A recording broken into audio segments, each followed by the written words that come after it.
Welcome to this tutorial. Today I'm going to tell you about Manteia, which is a database that put together a lot of different data so you can analyze your results and address complex biological questions. So you can access the different tools and data from the cloud menu you see here. But you can also use the classical drop-down menus. So you have tools about development, expression data, but also molecular data. So there's many ways to enter the system. The most classical way is to search for a gene. So let's say I'm interested in OXA13. So I just type the name. And Manteia is going to return several suggestions among all the different species that are available in the system. But you can also ask for a specific species, let's say mouse. And I'm going to click on the gene I want, OXA13. So from that page, I can just click the name of my gene and access its file. So here you're going to find all the different information about that gene, orthology prediction, best blasted, gene ontology annotation, and here you can see the annotation is simplified using 3 radars that are going to give you an overview of this annotation. You have pretty much the same thing for phenotype. And here you can see that most of the annotation is about limb and digit phenotypes, but also the reproductive system. And when it's available, you also have some data about transcription and interactions. You can also analyze a list of genes with Manteia. So you just click and enter the list of genes you want to analyze. You can also put any kind of identifiers or even names, but then you have to tell which species you are working with and the kind of identifier you're using. You can also start from any tool of the system. So let's say, for example, gene ontology, and you have always this help button that's going to tell you step by step how to use the tool. So let's say I want all the genes from the mouse that are related to somatogenesis. I just type the name, select one of the suggestions returned by the system. I press submit, and I'm gonna get all the genes related to somatogenesis. And for the mouse we get 65 genes. So what's very interesting with Manteia is you can combine all the tools together to really address complex questions to the system. So starting from my 65 genes that are related to somatogenesis, I want to know which ones are also responsible for muscle phenotype. So I'm going to use refine with the phenotype tool. So you have a written filtration mode that tells you you're using refine. And now I'm going to type a phenotype, muscle phenotype. So I can find all the genes among the 65 that are already related to somatogenesis that are going to be responsible of a muscle phenotype for the mouse.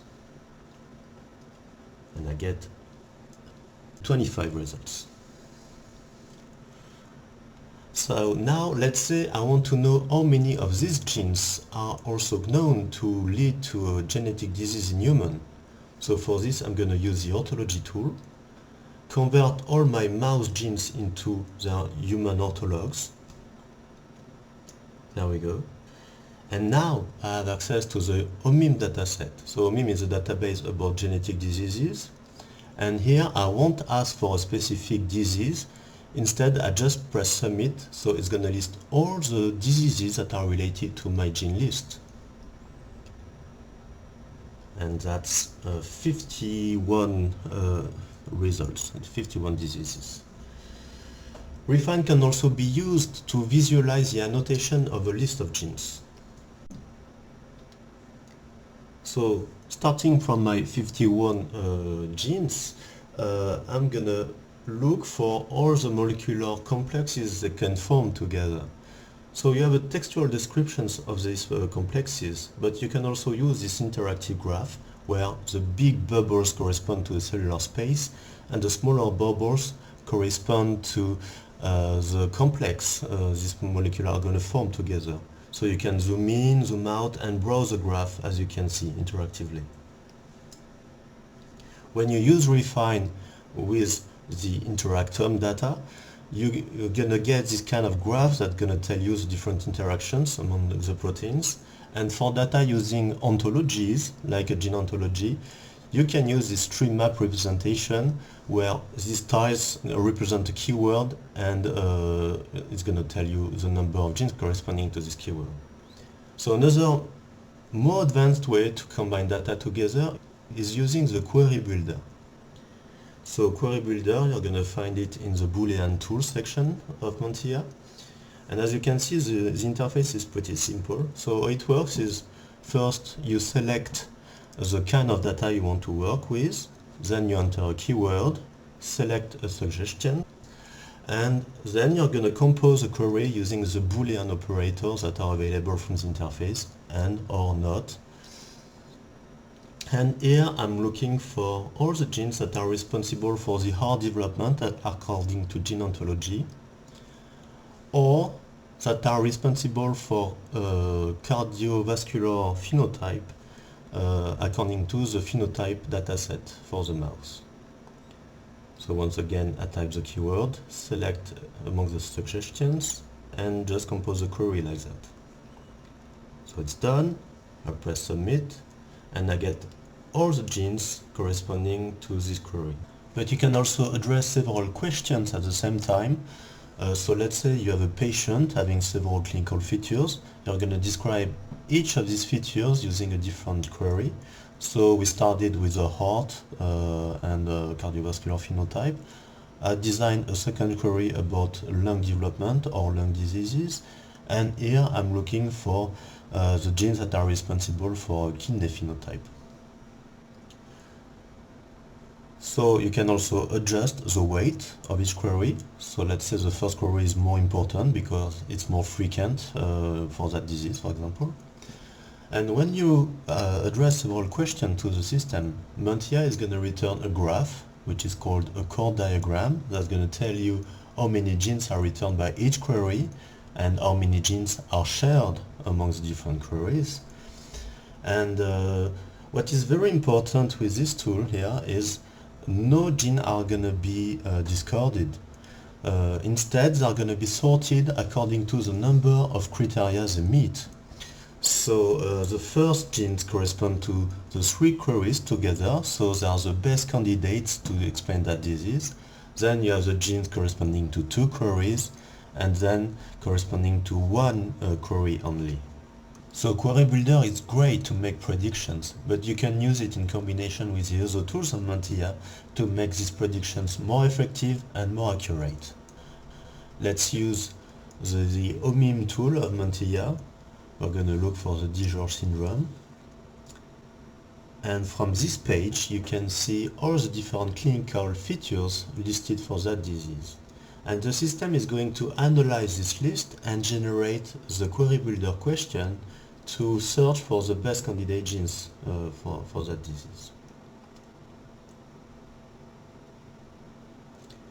So here that's a lot of features we've been looking for.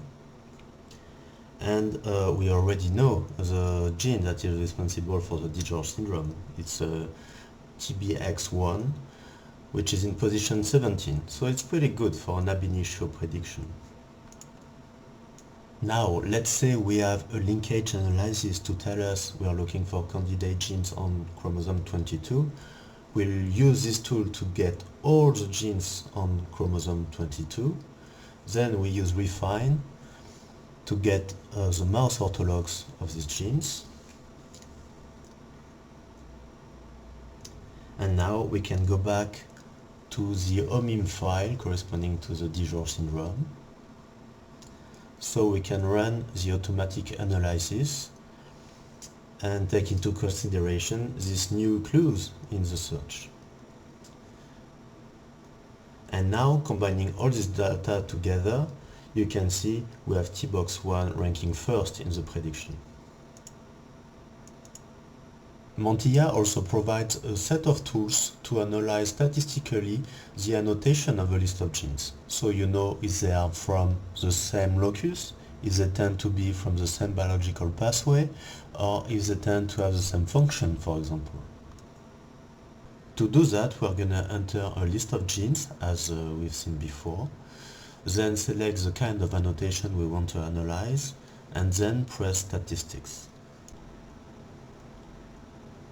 Now this tool is going to list all the terms that are used to annotate the genes.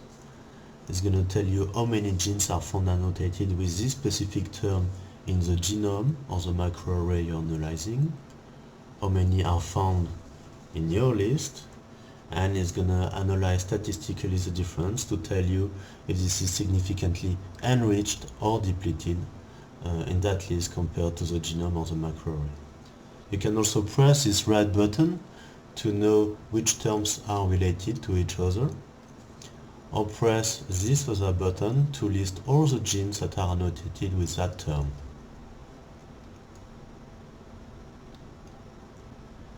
Now you can use this panel, for example, to look for all the terms that are related to pathway. So I just type the keyword pathway.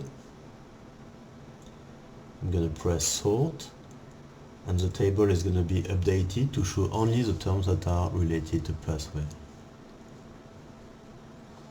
Now I can export this result as a tabulated text that is going to be compatible with Excel, so you can export this result for further analysis. This approach is pretty classic for gene ontology. However, we made it more user-friendly, and we adapted it to pretty much all the type of data we have in Manteia. But we have also added new features to know how well annotation terms are correlated. For example, let's say I want to know the pathways that are the most related to a skeleton phenotype. I'm going to look for all the genes responsible for a skeleton phenotype using the phenotype search tool of Manteia.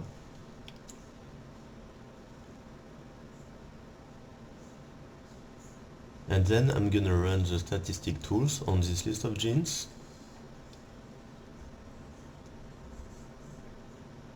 So, like before, we're going to select only the terms that are related to pathway. And now I'm going to press this button to compute the conditional probabilities. We can see, for instance, that we have 4% of the genes responsible for a skeleton phenotype that are part of the BMP signaling pathway, and that correspond to 50% of the genes of that pathway. This is it for this tutorial. We've seen the main concepts of the system, but there is a lot of other tools to use and combine together in Manteia. So don't hesitate to play around with them, and I hope to see you next time on the website. Thanks for watching.